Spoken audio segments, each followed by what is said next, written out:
question. I'm in favor of this amendment. Please say aye. Aye. Those against, say nay.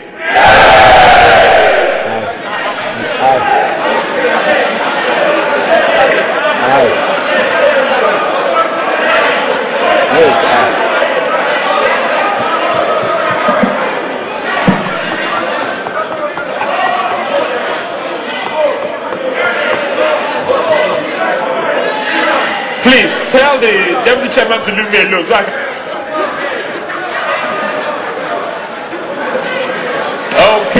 okay. Honorable colleagues. Now I understand what is going on. Now, you are all playing politics with this issue now. Therefore, let us be clear cut on this matter. Okay? So because I don't want to have to divide the house again on this issue. Okay? We all know what the interests are now. So, those, please, for the last time, I don't want to divide this house, for the last time, those in favor, please say aye. Aye. Those against, please say nay. The nays have it.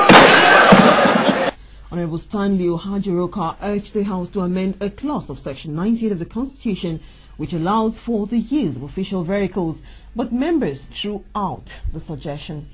So you cannot drive? You cannot, yes. Hold on. You use a personal car, yes. Yes. It is not done anywhere in the world, Honorable Chair.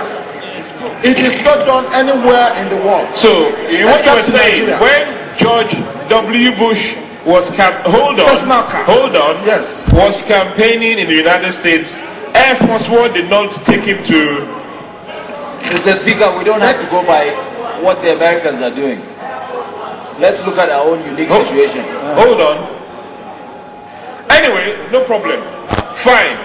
Those in favor of that amendment, please say aye. Aye. I want to take your mic off, please.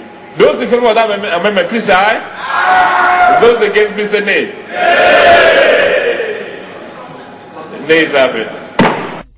Honorable Muhammad Ali Ndume also brought the House's attention to the problem of caretaker committees in local government areas.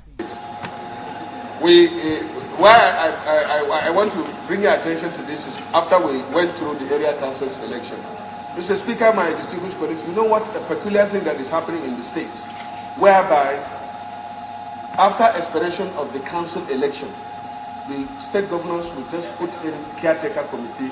After 6 months, they then roll it over, and then after that, they roll it over. There is no provision. I mean, we are in democracy, Mr. Speaker. No, but what? Honorable Matazu, please. Please. I have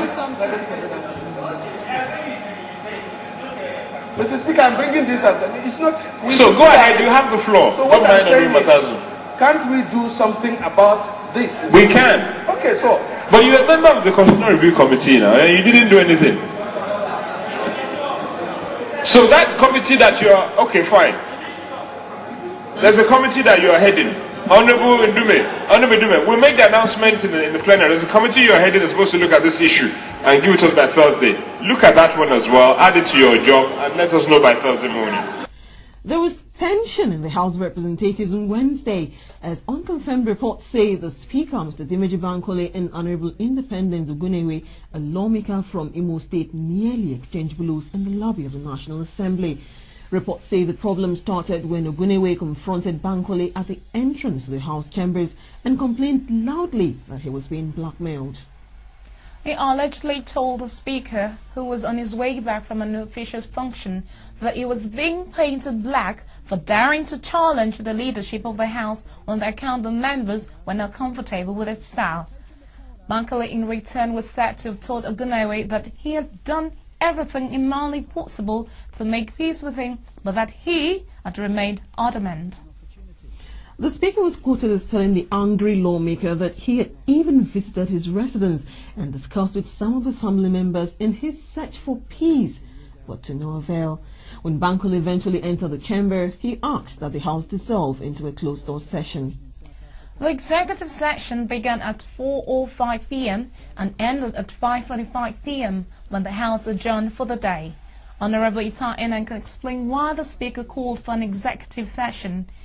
So we have to consider whether the amendments that we want to pass in the Constitution has captured all those areas which were removed in the Electoral Act before we come into vote tomorrow. So that is why we couldn't, and we had to hold a very long session. Then the other one was that there was this bill the President sent in yesterday, 2 bills on the budget. One, the budget amendment bill.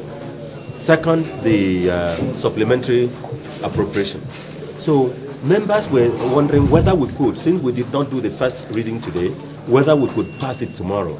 And we've agreed that definitely tomorrow, being the end of session, we must definitely have a 2 weeks break.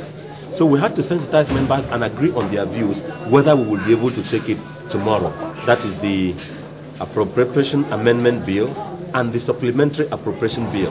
Then the issue the President has given as the rationale for the supplementary appropriation, those are all issues again which we had to agree in executive session on the issue, so that by the time we come tomorrow, it will be easy to agree and pass. Those are the issues we discussed in the executive session. When quizzed about the alleged suspension of Honorable Independent Ogunawe during the executive session, Honorable Idnang said there was nothing like that. Independence Ogunawe? Yes, no, please. Nothing like that happened. Absolutely nothing like that. Nothing concerning independence. On Thursday, the House of Representatives passed a harmonized draft copy of the amendment made to the 1999 Constitution with a resolve by the leadership to transmit copies to the 36 State Houses of Assembly for a resolution. The vote to adopt the harmonized version of the Constitution was done through the electronic voting machine of the House, with 250 members voting yes to pass the harmonized draft copy. Honorable Khadijat Ibrahim's point of order concerning a newspaper item that quoted her wrongly caused quite a stir in the House. In the morning to see that some papers had printed that I witnessed exchange of blows between the Speaker and Honorable Independence. What I saw was not exchange of blows, so I'd say that my privilege has been breached by the press.